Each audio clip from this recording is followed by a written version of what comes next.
Après 5 ans d'une performance sans faille, mon directeur a promu sa fille, qui n'était là que depuis 3 mois. J'ai déposé ma démission, avec le sourire. Félicitations à Chloé, ai-je dit. Quand mon patron l'a lu, il a complètement paniqué. Est-ce une blague? A-t-il commencé à crier, quand Henry Gallagher était assis, dans la salle de conférence climatisée d'Ironclad Manufacturing, tandis que l'odeur de café rassis, et d'une victoire imméritée, flottait encore dans l'air. À 46 ans, il avait consacré les 5 dernières années de sa vie, à bâtir la division des opérations régionales, transformant une antenne en difficulté, en le secteur le plus rentable de l'entreprise. Il avait sacrifié ses week-ends, manqué les spectacles scolaires de sa fille Lily, et mis toute son âme à maîtriser la logistique labyrinthique des chaînes d'approvisionnement industriel. La promesse avait toujours été claire, le poste de directeur régional lui revenait. Richard Vance, le vice-président de l'entreprise âgé de 52 ans, le lui avait pratiquement garanti. Pourtant, aujourd'hui, Henry était assis là, applaudissant poliment, alors que Richard se tenait en bout de table, rayonnant d'une fierté toute paternelle. À côté de lui, se tenait sa fille de 23 ans, Chloé Vance.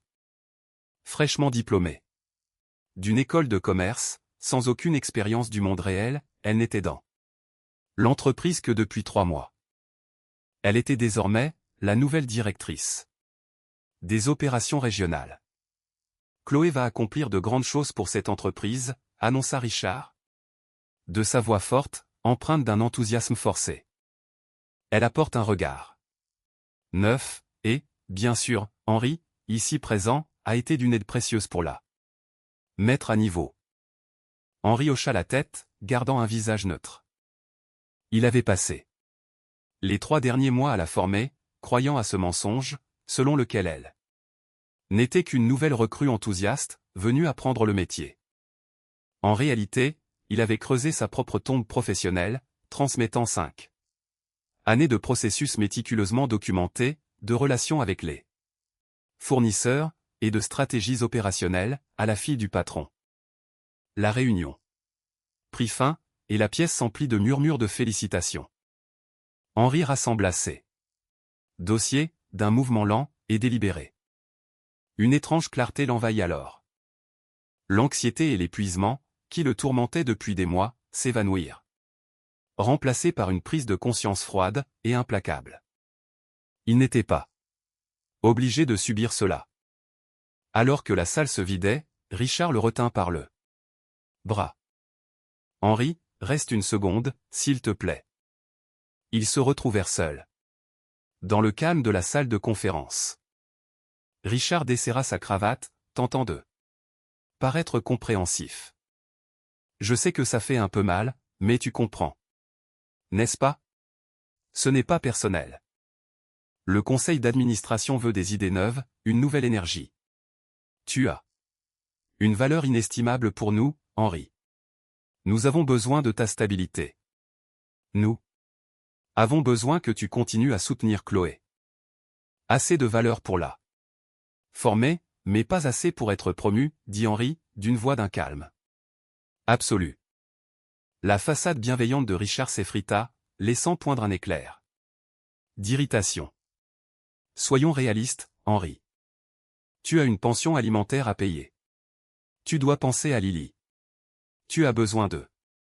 Ce travail, il paie bien. Rentre dans le rang, fais ton travail, et tout ira bien. Il venait de dire tout haut ce qu'il aurait dû garder pour lui. Richard pensait tenir Henry au piège. Il s'imaginait que les obligations financières, et l'âge, faisaient de Henry un bourreau de travail docile, et soumis. Il allait bientôt découvrir à quel point il se trompait. Henry retourna à son bureau, alors que l'open space bourdonnait de son habituelle énergie chaotique.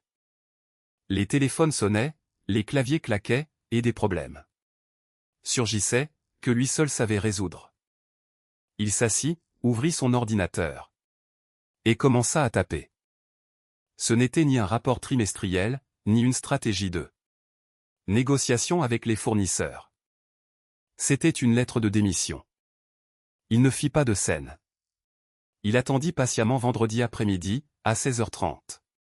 Précise, juste après que Richard eut fini de faire défiler Chloé dans l'entrepôt. Henri entra dans le bureau de Richard, sa lettre de démission. Scellée dans une enveloppe blanche immaculée, et la lui tendit. « Voici mon préavis de 2 semaines, dit Henri. Richard déchira l'enveloppe, ses yeux parcourant rapidement les quelques phrases courtes. Son visage se vida de son sang, virant rapidement au rouge vif de la colère. « C'est une plaisanterie. »« Non, Richard. Je démissionne. »« Tu pars parce que tu n'as pas eu la promotion ?»« C'est puéril, Henri. Ce n'est pas professionnel. Je démissionne parce que mon évolution de carrière est clairement bloquée ici. Et que mon expertise est sous-évaluée. » Richard se leva, se penchant au-dessus de son bureau. « Si tu pars maintenant, je m'assurerai que tu ne travailles plus jamais dans ce secteur. Je vais détruire tes références. Tu crois que quelqu'un veut d'un type qui fait un caprice parce qu'il n'obtient pas ce qu'il veut? Je vous ai donné 5 ans d'une performance irréprochable, répondit Henri, sans ciller. C'est moi qui ai construit cette division. Je vais former Chloé pendant les 2 prochaines semaines, mais après cela, j'en ai terminé. Très bien, aboya Richard. 2 semaines, mais Nathan. Aucune faveur de ma part. Le lundi matin arriva, implacable. Henri entra dans le bureau, et trouva Chloé assise à son poste, entourée de piles de dossiers. Devant 3 écrans d'ordinateur où clignotaient des emails urgents. Elle semblait pâle, et terrifiée. Henri, Dieu merci, souffla-t-elle. Je ne comprends rien à tout cela. Jennifer Reynolds, d'Apex Industrial Supply, vient d'appeler. Elle hurle la cause de support en titane en retard, et elle menace de résilier notre contrat, si ce n'est pas réglé avant midi. Apex Industrial Supply était leur plus gros client. Henri avait géré ce compte personnellement, nouant une relation de confiance, basée sur une exécution irréprochable. Ils exigeaient des livraisons en flux tendu pour des composants de machines lourdes. Un retard de quelques heures à peine pouvait paralyser toute leur ligne de production. Henri tira une chaise. Il ne refusa pas d'aider, ce n'était pas son genre. Il passa les 3 heures suivantes à guider Chloé à travers le réseau complexe des fournisseurs de secours, des solutions logistiques alternatives, et des clauses contractuelles. Il lui montra comment réacheminer l'expédition, afin de respecter les délais. C'est tellement compliqué, chuchota Chloé, les yeux fixés sur l'écran. Comment savais-tu qu'il fallait vérifier chez le fournisseur secondaire à Tucson? L'expérience, répondit simplement Henri. Cet après-midi-là, Henri prit une longue pause déjeuner, et commença à passer des appels. Les nouvelles circulent vite, dans le secteur de la logistique industrielle. Dès le mardi, il avait décroché 3 entretiens. Le plus prometteur était avec Steven Wallace, le directeur régional du principal concurrent d'Ironclad, Titan Logistique. Steven essayait de débaucher Henri depuis 2 ans. Durant l'entretien, Steven fit glisser un contrat sur la table. Directeur des opérations régionales. Le salaire s'élevait à 85 000 $, soit une augmentation de 30% par rapport à ce que lui payait Ironclad. Nous voulons ton expertise, Henri. Et pour être honnête, nous voulons aussi les clients qui te font confiance. Il n'y avait pas de clause de non-concurrence dans le contrat de Henri avec Ironclad. Dans ce secteur, il était courant que les clients suivent les gestionnaires de compte en qui ils avaient confiance. Henri signa la lettre d'offre. Le véritable jeu ne faisait que commencer. De retour chez Ironclad, la réalité du départ imminent d'Henri s'imposait à tous. Chloé était en train de se noyer. Les exigences techniques du poste dépassaient de loin les théories de son école de commerce.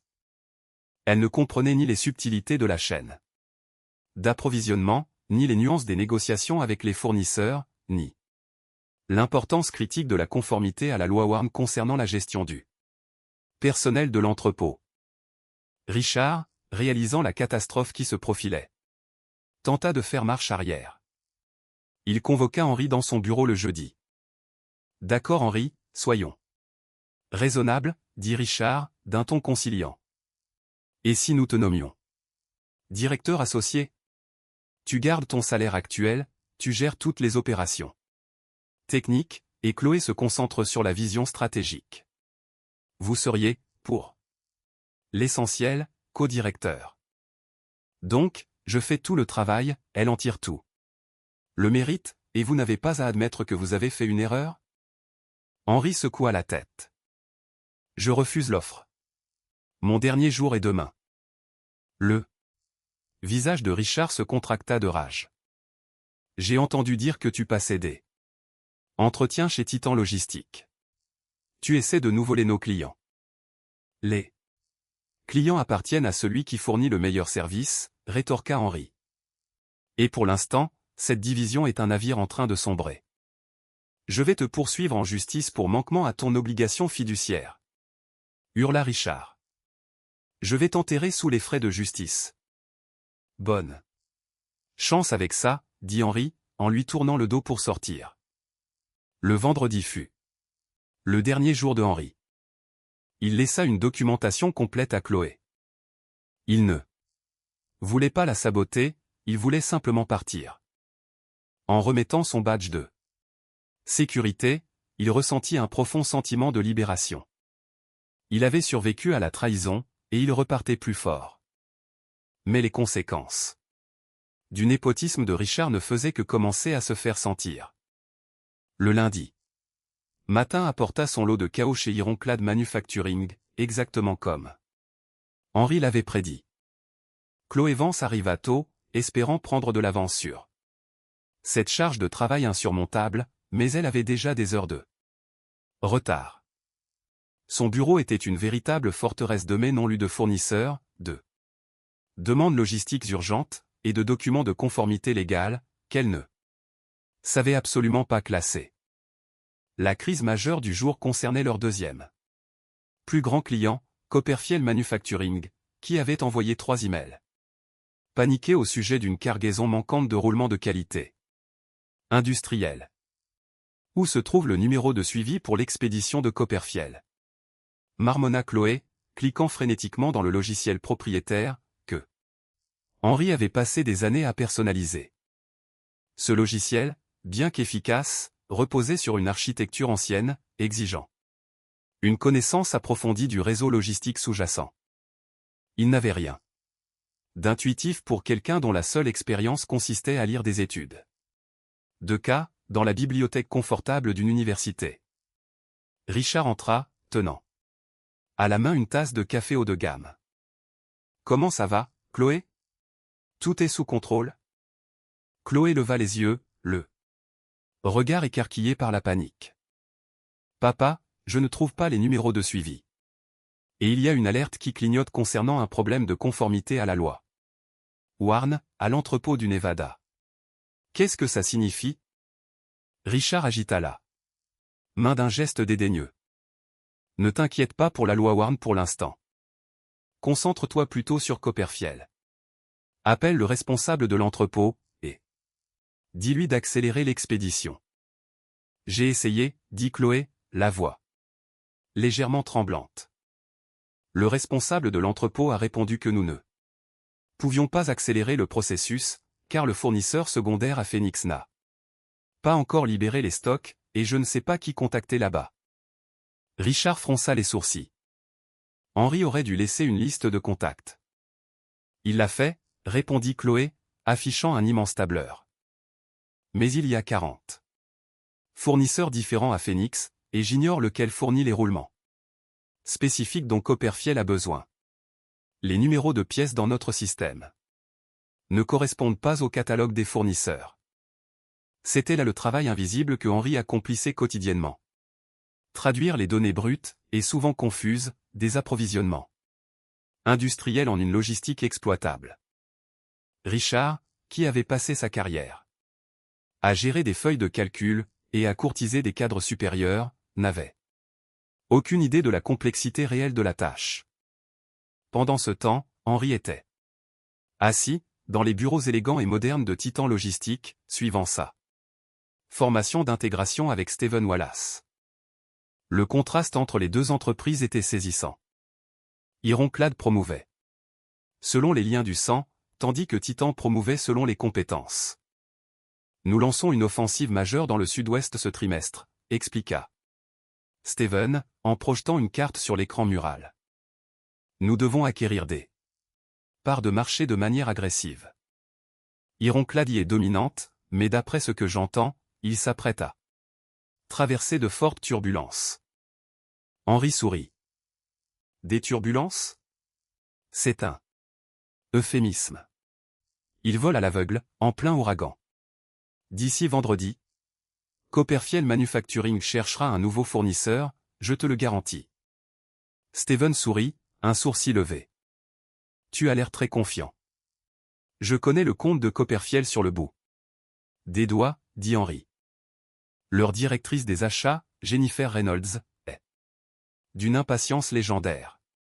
Si elle n'obtient pas de réponse concrète pour son expédition d'ici aujourd'hui midi, elle commencera à chercher ailleurs. Et Chloé Vance n'a pas les réponses. Alors nous devrions être prêts à les récupérer. Lorsqu'ils tomberont, dit Stephen, en lançant un smartphone d'entreprise à Henry. Ta première mission est de rédiger une proposition pour Copperfield. Nous allons leur offrir une réduction de 5% sur leurs tarifs actuels, et une livraison garantie sous 48 heures. De retour chez Ironclad, la situation se détériorait rapidement. Il était 11h30, et Jennifer Reynolds hurlait au téléphone sur Chloé. Je ne veux pas entendre parler de numéro de suivi, Chloé. Hurla Jennifer, sa voix résonnant dans le haut-parleur. Je veux savoir où se trouvent mes roulements. Notre ligne de production s'arrête dans 4 heures. Si nous n'avons pas ces pièces, comprenez-vous combien d'argent cela nous fait perdre? J'essaie de les localiser, Madame Reynolds, bégaya Chloé, retenant ses larmes. Nous subissons un léger retard dans notre centre de Phoenix. Un léger retard, l'interrompit Jennifer. Henry Gallagher n'avait jamais de léger retard. Il anticipait ces imprévus. Où est Henry? Henry ne fait plus partie de l'entreprise, admit doucement Chloé. Un silence de mort s'installa au bout du fil. Vous avez licencié Henry? Il a démissionné, précisa rapidement Chloé. Mais je vous assure que je suis pleinement qualifié. Transférez-moi. Richard Vance, exigea Jennifer. Immédiatement. Chloé transféra l'appel.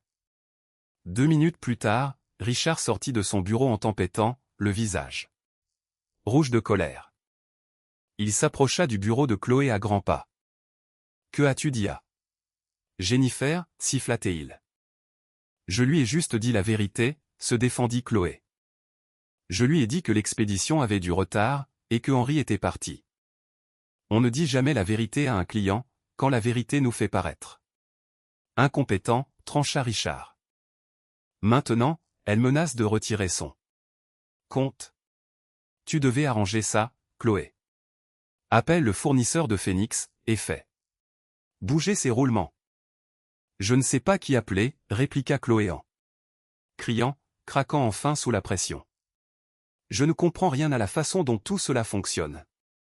Je ne suis là que depuis 3 mois, papa. Tu m'as confié la direction d'un réseau logistique de plusieurs millions de dollars, et je ne sais même pas comment générer un manifeste de base. L'ensemble de l'open space plongea dans un silence de mort. Des dizaines d'employés s'arrêtèrent de taper, pour observer cette crise de nerfs. Le visage de Richard passa du rouge au violet. Son népotisme venait d'être exposé au grand jour, devant tout le personnel. Dans mon bureau, immédiatement, grogna Richard. Une fois la porte fermée, Richard commença à faire les 100 pas. Tu me fais passer pour un imbécile. Là dehors. C'est toi qui t'es ridiculisé, en me donnant un poste pour Lequel je n'étais pas prête, répliqua Chloé. Henri t'avait prévenu. Il a essayé de t'expliquer à quel point cette division est complexe.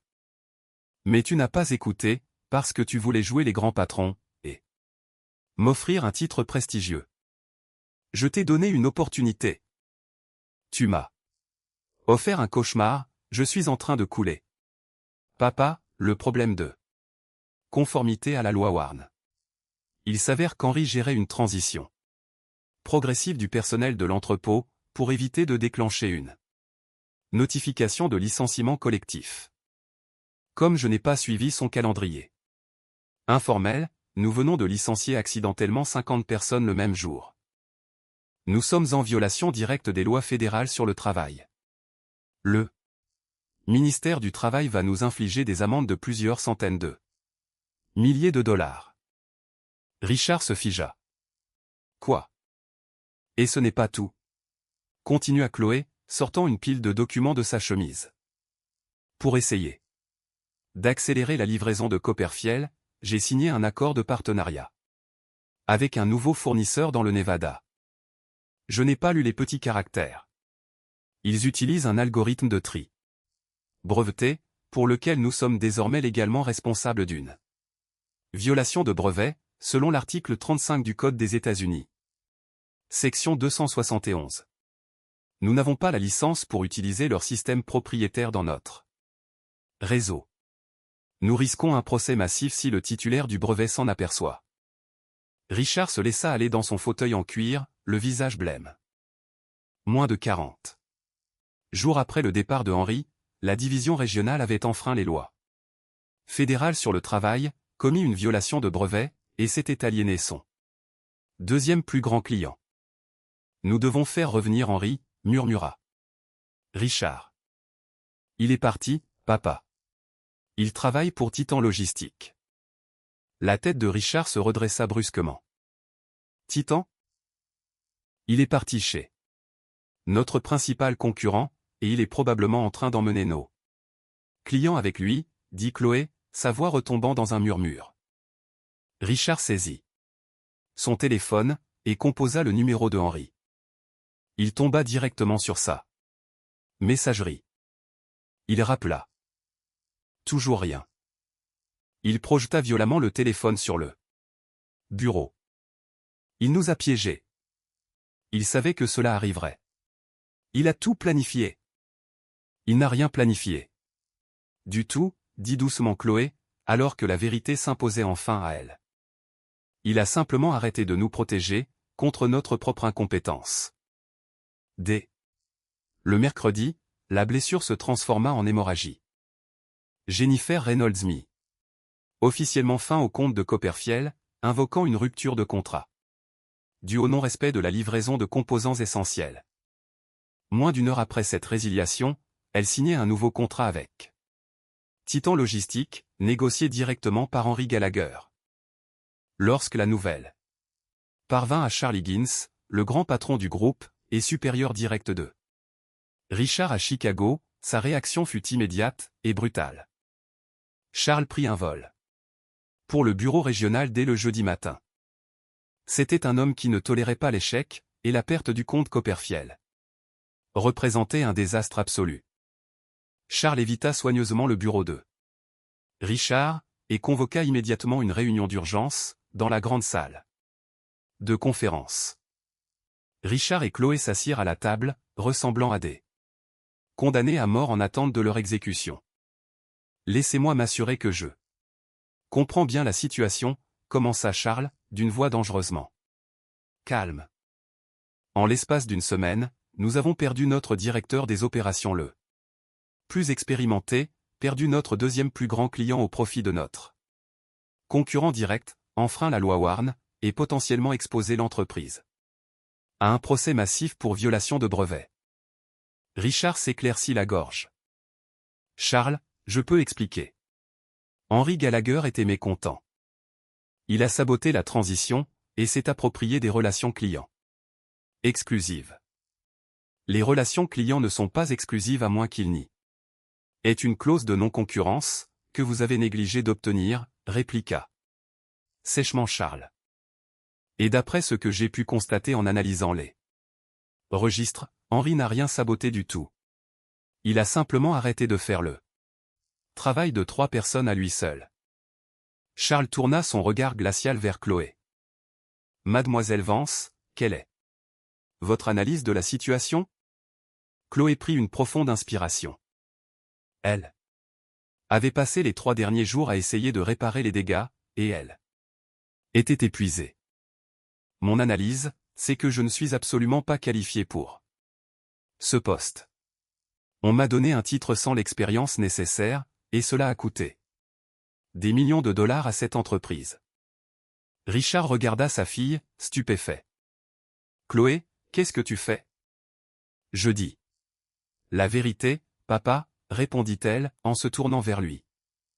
Parce que si je ne le fais pas, je vais finir en prison pour négligence d'entreprise. Charles se détendit dans son fauteuil, un sourire sombre aux lèvres. Au moins, quelqu'un dans cette pièce fait preuve d'un minimum de responsabilité. Richard, vos actes constituent un manquement grave à votre obligation fiduciaire. Vous avez promu un membre de votre famille non qualifié, à un rôle pourtant critique, ignoré les avertissements de vos cadres supérieurs, et mis en péril la stabilité financière de cette division. Charles, j'ai donné 20 ans de ma vie à cette entreprise. Et vous avez détruit 20 ans de bonne volonté. En moins d'une semaine, l'interrompit Charles. Avec effet immédiat, vous êtes licencié pour motif grave. Vous devrez avoir vidé votre bureau d'ici midi. Richard resta assis, stupéfait, la réalité de ça chute s'abattant sur lui. Il s'était cru intouchable. Il pensait que son poste le protégeait des conséquences de ses actes. Il se trompait. Charles se tourna à nouveau vers Chloé. Quant à vous, mademoiselle Vance, vous avez 2 options. Soit j'accepte votre démission, soit je vous rétrograde au poste de coordinatrice logistique débutante. Vous serez sous les ordres du nouveau directeur régional, quel qu'il soit, et vous apprendrez ce métier en repartant de zéro. Chloé n'hésita pas. J'accepte la rétrogradation. Je veux apprendre à faire les choses correctement. Charles hocha la tête, brièvement. Bien. Maintenant, retournez au travail. Nous avons beaucoup de problèmes urgents à régler. Alors que Richard emballait ses affaires, sous l'œil vigilant de la sécurité du groupe, le bureau bourdonnait d'une énergie différente. La tension s'était dissipée, remplacée par une détermination farouche à surmonter la crise. Henri avait été le ciment qui maintenait cette division unie, sans lui, tout avait volé en éclats. Désormais, il devait ramasser les morceaux. La situation chez Ironclad Manufacturing continua de se dégrader, bien après que Richard Vance eût été escorté hors du bâtiment. Les dégâts qu'il avait causés allaient bien plus loin que la simple perte de quelques clients. Les ramifications juridiques de son népotisme, et les tentatives désespérées de Chloé pour maintenir à flot le réseau logistique, étaient stupéfiantes. La seule violation de la loi Warren déclencha une enquête de grande envergure, menée par le ministère du Travail. Parce que Chloé avait accidentellement licencié 50 employés de l'entrepôt, sans respecter le préavis obligatoire de 60 jours, Ironclad se retrouva soudainement redevable d'arriérés de salaire, d'avantages sociaux, et de lourdes sanctions civiles. L'équipe juridique de l'entreprise fit tout son possible pour limiter les dégâts, mais les preuves étaient irréfutables. Richard avait contourné les protocoles standards des ressources humaines, pour placer sa fille aux commandes, et le manque d'expérience de celle-ci avait directement conduit à des infractions aux lois fédérales sur le travail. Le conseil d'administration était furieux. Ils lancèrent un audit interne, qui révéla des années de mauvaise gestion de la part de Richard, toute dissimulée derrière l'exécution opérationnelle irréprochable de Henry Gallagher. Le véritable cauchemar résidait dans la violation de brevets. Le fournisseur du Nevada, avec lequel Chloé avait signé un contrat à la hâte, utilisait un algorithme de routage exclusif, protégée par l'article 35 du Code des États-Unis. Section 271. Lorsque le titulaire du brevet découvrit qu'Ironclad utilisait sa technologie sans accord de licence, il ne se contenta pas d'envoyer une mise en demeure. Il déposa une plainte fédérale d'envergure, réclamant des dommages-intérêts triplés pour contrefaçon délibérée. Le directeur juridique d'Ironclad fit une crise de panique complète. Ils réalisèrent que Chloé, dans sa tentative désespérée d'accélérer l'expédition de Copperfield, avait signé un accord qui dégageait le fournisseur de toute responsabilité, laissant Ironclad assumer seules les conséquences financières de cette violation. Il s'agissait d'un cas d'école de négligence d'entreprise. Une jeune femme de 23 ans, forte de 3 mois d'expérience, avait engagé une multinationale de plusieurs millions de dollars, sur des termes qu'elle ne comprenait pas. Pour aggraver le désastre, des rumeurs commencèrent à circuler, selon lesquelles Richard Vance aurait tenté de falsifier la signature de Henry, sur certains documents de transition, pour faire croire que Henry avait approuvé les nouveaux contrats de fournisseurs avant son départ. Si ces faits étaient prouvés, cela constituerait un faux en écriture, au sens de la section 470 du Code pénal de Californie, transformant la responsabilité civile de Richard en potentielle poursuite pénale. L'audace pure de cette tentative de dissimulation était tout simplement ahurissante. Richard avait cru qu'il pourrait sacrifier Henry pour sauver sa propre carrière et protéger sa fille. Cependant, les empreintes numériques immuables des logiciels d'entreprise modernes rendaient cela impossible. Chaque connexion, chaque frappe au clavier, chaque modification de document était horodatée. Les experts comptables judiciaires, dépêchés par le conseil d'administration, prouvèrent sans difficulté que Henry n'était pas connecté au système, au moment où les approbations cruciales avaient été saisies.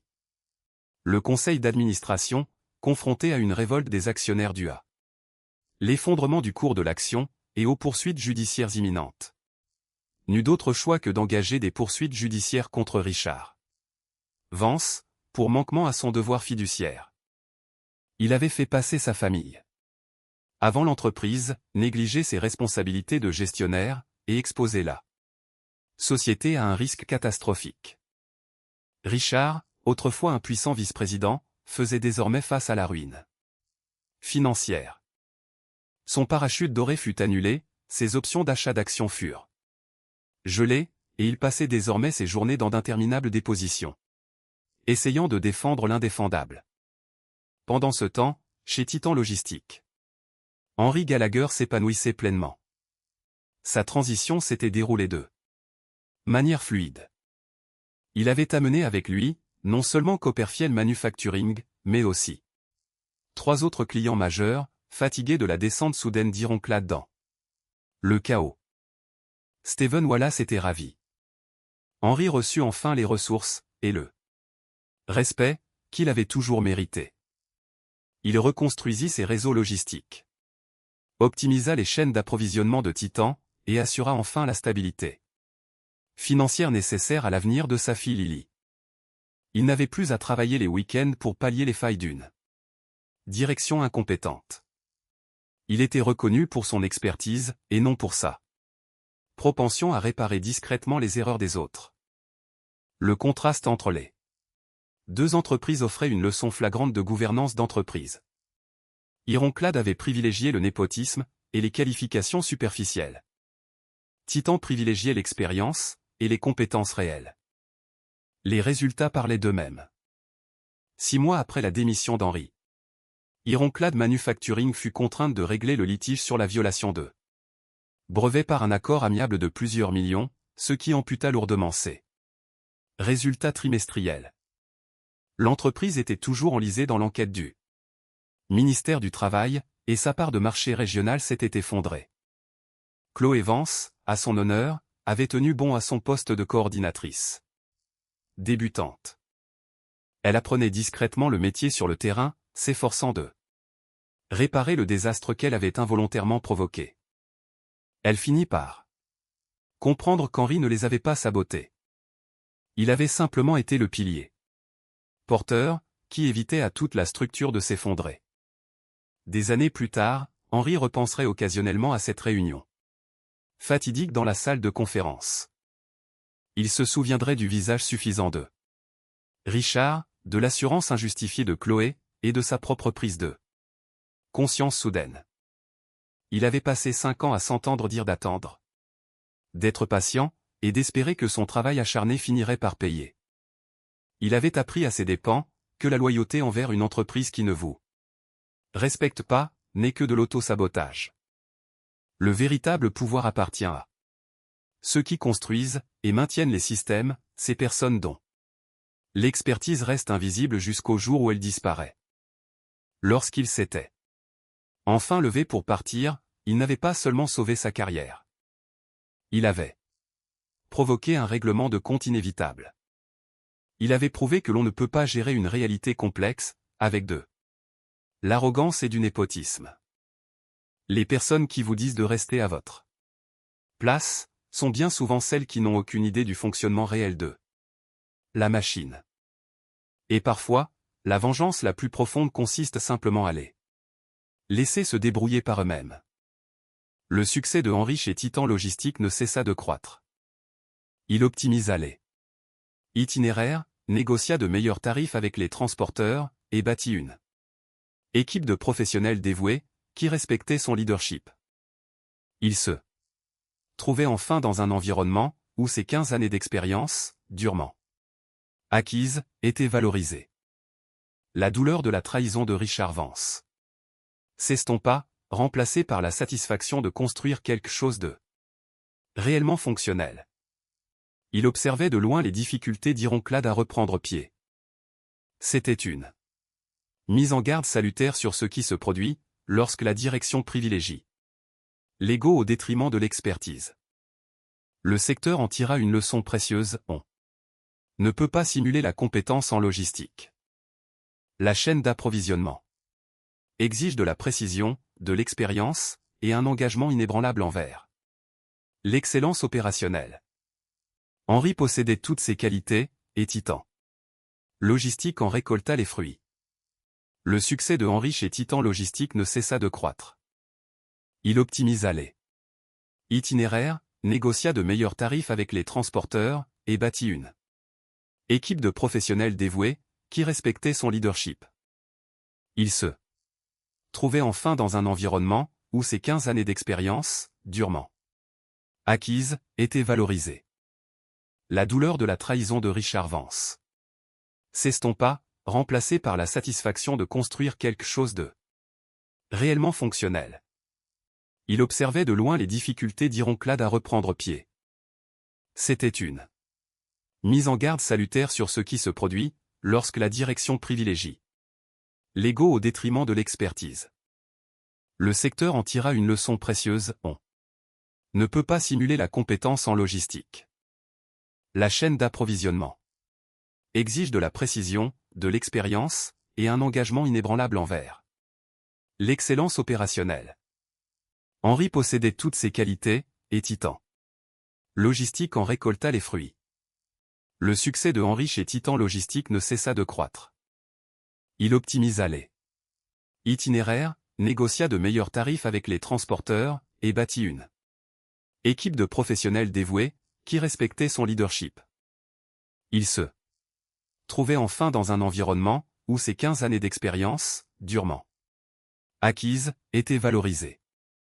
La douleur de la trahison de Richard Vance s'estompa, remplacée par la satisfaction de construire quelque chose de réellement fonctionnel. Il observait de loin les difficultés d'Ironclad à reprendre pied, une mise en garde salutaire sur ce qui se produit, lorsque la direction privilégie l'ego au détriment de l'expertise. Le secteur en tira une leçon précieuse, on ne peut pas simuler la compétence en logistique. La chaîne d'approvisionnement exige de la précision, de l'expérience, et un engagement inébranlable envers l'excellence opérationnelle. Henri possédait toutes ces qualités, et Titan Logistique en récolta les fruits. Le succès de Henri chez Titan Logistique ne cessa de croître.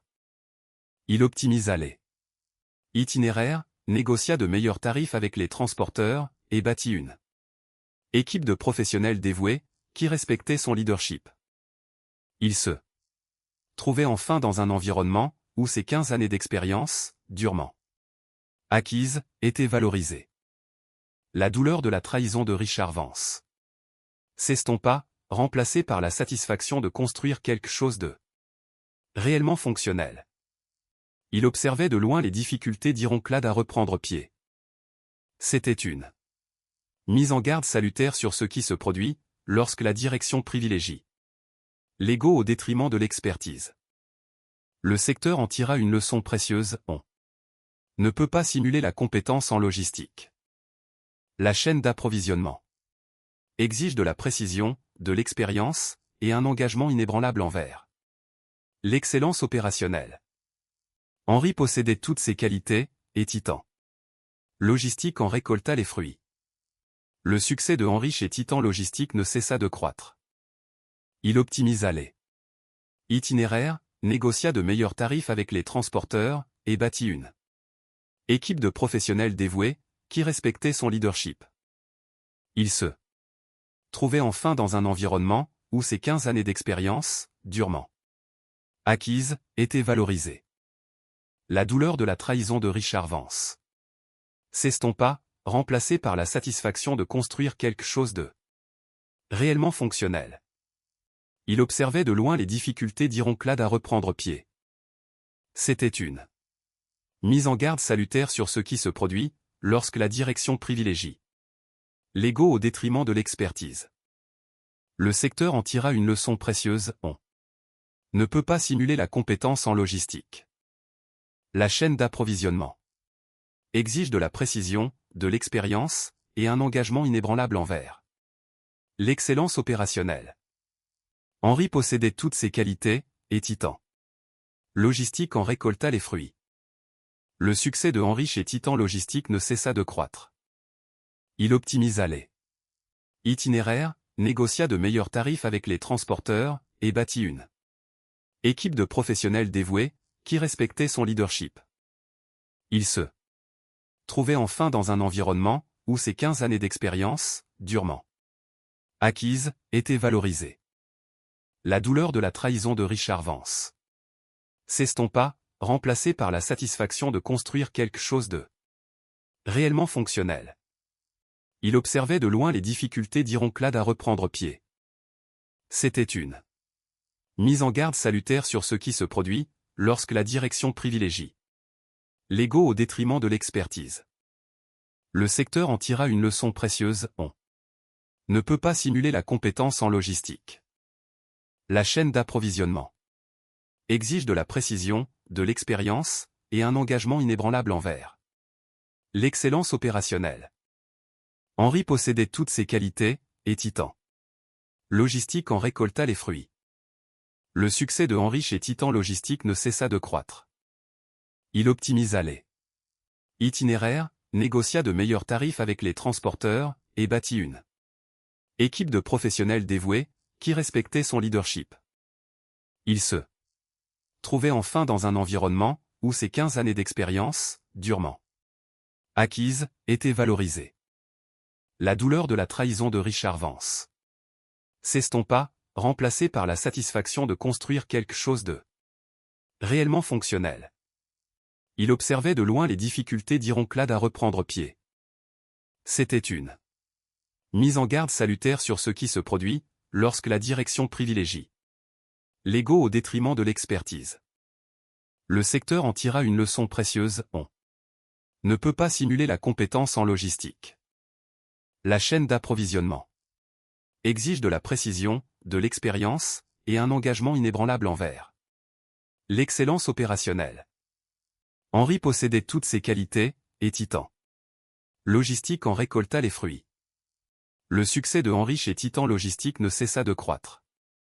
Il optimisa les itinéraires, négocia de meilleurs tarifs avec les transporteurs, et bâtit une équipe de professionnels dévoués, qui respectaient son leadership.